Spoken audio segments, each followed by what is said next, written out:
అండి. మామూలుగా అయితే మనందరికీ తెలిసిన విషయమే, ట్రాన్స్ప్లాంటేషన్ సక్సెస్ కావాలంటే బెస్ట్ రా మెటీరియల్ ఏంటంటే డోనర్ హెయిర్. అది స్కాల్ప్ హెయిర్ కావచ్చు, బియర్డ్ హెయిర్ కావచ్చు, తర్వాత మనకి మంచి సర్జన్ కూడా ఉండాలి.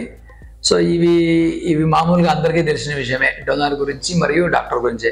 అయితే ఈ డోనర్ గురించి మాట్లాడేటప్పుడు కామన్ మ్యాన్ ఈ డోనర్ని ఏ విధంగా చూస్తాడు, డాక్టర్స్ ఎలా చూస్తారు అనేది కొంచెం మనం ఆలోచించాల్సిన విషయం. ఎందుకంటే అందరికీ డోనర్స్ ఒకే రకంగా ఉండవు.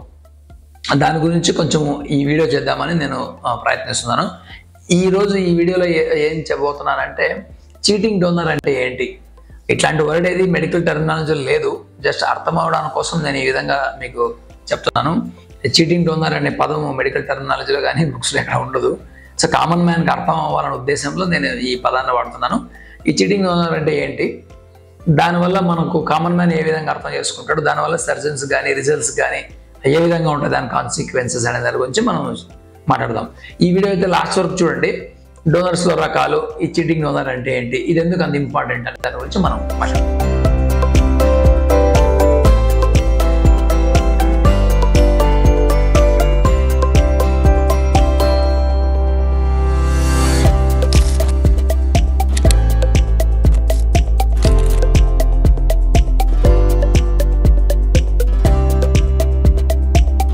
బేసిక్గా మనం ట్రాన్స్ప్లాంట్ చేయడానికి డెఫినెట్గా మంచి డోనర్ అయితే కావాలి.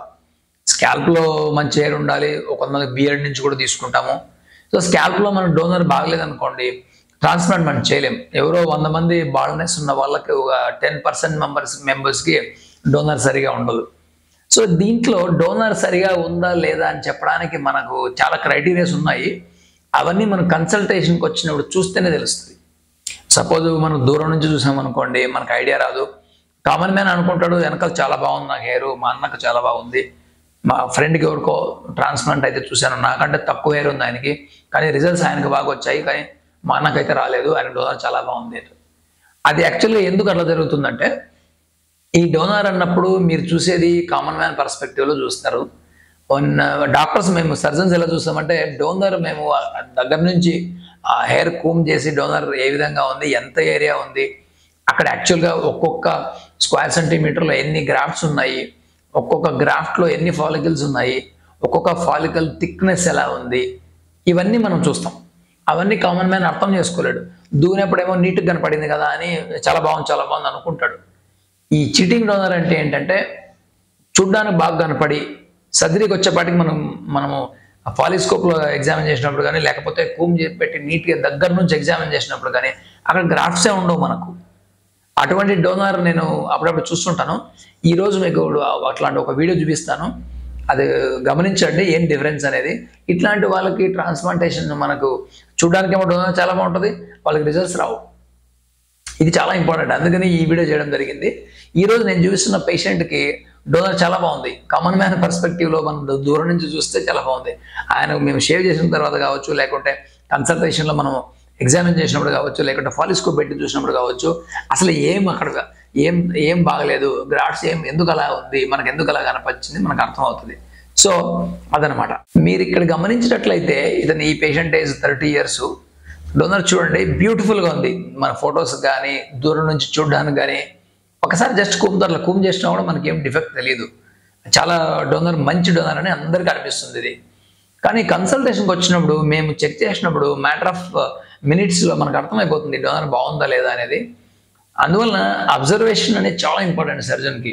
ఈ పేషెంట్లో నేను అబ్జర్వ్ చేసింది ఏంటంటే, దగ్గర నుంచి మీరు బాగా గమనిస్తే బాగా స్లోగా కూమ్ చేసినప్పుడు గ్యాప్స్ ఎక్కువ కనపడుతున్నాయి, అవునా?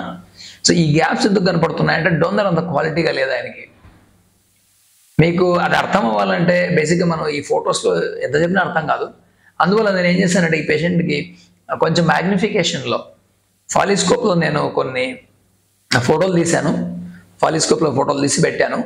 ఈ పాలిస్కోప్లో కొంచెం మనకు ఒక 3-4x మ్యాగ్నిఫికేషన్లో మనకు చూస్తే అక్కడ గమనించండి, ఒక స్క్వేర్ సెంటీమీటర్లో ట్రిప్లెట్స్ అంటే ఒక గ్రాఫ్ట్లో 3 ఫాలికల్స్ ఉన్న గ్రాఫ్ట్లు హార్డ్లీ 3-4 కూడా లేవు, 4-5 ఉన్నాయి అంతే.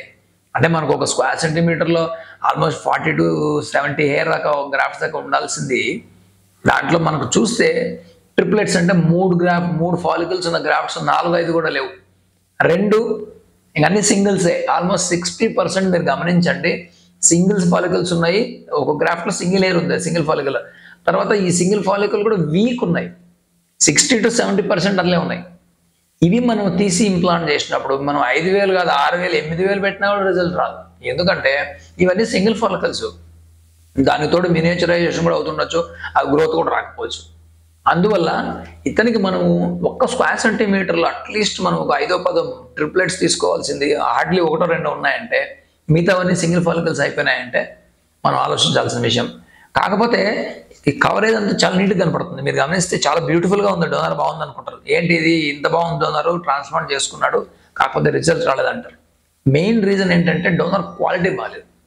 ఇది మనకు క్లినికల్ ఎగ్జామినేషన్లో, క్లినిక్లో కన్సల్టేషన్ వచ్చినప్పుడు కానీ, మనం ఫాలిస్కోప్లో పెట్టి చూసినప్పుడు కానీ, సర్జరీ చేసేటప్పుడు మనం మ్యాగ్నిఫైయింగ్ లెన్స్లో పెట్టినప్పుడు కానీ అర్థమవుతుంది వీళ్ళకి. అందుకనే కన్సల్టేషన్ చాలా ఇంపార్టెంట్. మీ డాక్టర్ గారిని అడగాలి డోనర్ బాగుందా లేదా. ఎందుకంటే ఇది అడగకపోతే నువ్వేమో చాలా బాగుందనే ఫీలింగ్లో నువ్వు ఉంటావు, ఆడ చేస్తే మనకు రిజల్ట్స్ పెద్దగా కనిపించదు. లేదా సర్జన్స్ ట్రాన్స్ప్లాంట్ చేయకుండా వేరే వాళ్ళు ఎవరైనా చేశారనుకోండి, ఈ విషయం మీకు చెప్పలేరు, వాళ్ళు తెలియదు. కాబట్టి ఈరోజు మార్నింగ్ అది ఈ పేషెంట్కి ఇలా జరిగింది, నేను మార్నింగే చెప్పాను, డోనర్ నీకు ఈ విధంగా చూపించాను మ్యాగ్నిఫికేషన్లో, ఈ సర్ప్రైజ్ అవును సార్ ఇది ఇట్లా ఉంది. అందువల్ల ఇట్లాంటి డోనర్ని మనం చీటింగ్ డోనర్ అంటాము. ఇట్లాంటి వాళ్ళు ఏంటంటే వీళ్ళు ఏం ప్రికాషన్ తీసుకోవాలంటే డెఫినెట్గా 2 times ట్రాన్స్ప్లాంట్ అవసరం ఉండొచ్చు, 3rd time కూడా అవసరం ఉండొచ్చు ఇలాంటి వాళ్ళకి. ఎందుకంటే మనం 10 గ్రాఫ్లు పెడితే 25 to 30 హెయిర్ రావాలి, ఆయనకు 10 గ్రాఫ్లు పెడితే 10 వస్తుంది హెయిర్. దానివల్ల ట్రాన్స్ప్లాంటేషన్ ఫెయిల్యూర్ అయ్యే ప్రమాదం ఉంది. అలాంటప్పుడు ఏం జాగ్రత్తలు తీసుకోవాలంటే అన్నెసరీ గ్రాఫ్ట్ వేస్ట్ చేయకుండా మనం ఎక్కడైతే ఇంపార్టెంట్ అక్కడ మాత్రం ఇంప్లాంట్ చేయాలి. అవసరం ఉంటే 2nd, 3rd సెషన్ చేసి మనం డెన్సిటీ తీసుకురావాలి. ఇది ఇంపార్టెంట్ విషయము చీటింగ్ డోనర్లో. ఇది తెలుసుకోవాలంటే మంచి ఎక్స్పర్ట్ డాక్టర్స్ ఉండాలి, లేకుంటే మీకు ఏం చెప్పకుండా ట్రాన్స్ప్లాంట్ చేసేస్తారు, ఎండ్లో మీకు రిజల్ట్స్ ఏం రాదు. దానివల్ల ట్రాన్స్ప్లాంట్ అయింది, నా డోనర్ బాగుంది, నాకు రిజల్ట్స్ రాలే అంటారు. ఇది జరగడానికి మెయిన్ రీజన్ ఇది. నేను అప్పుడప్పుడు 1 in 2 months ఇట్లాంటి కేసు చూస్తుంటాను, ఈరోజు కూడా చూశాను, అందువల్ల ఈ వీడియో చేయడం జరిగింది. ఇట్లాంటి వాళ్ళు కొంచెం ప్రికాషన్ తీసుకొని కొన్ని మెడిసిన్స్ కూడా వాడి డోనర్ పెంచుకొని కూడా ట్రాన్స్ప్లాంట్కి వెళ్ళొచ్చు. లేదా ఇలాంటి వాళ్ళు 2nd, 3rd సెషన్ ఆప్ట్ చేసుకొని గ్రాఫ్ట్స్ అన్నెసరీ వేస్ట్ చేయకుండా మెయిన్ బాల్డేరల్ ఇంప్లాంట్ చేసుకొని రిజల్ట్స్ మనం తీసుకురావచ్చు. Thanks for watching.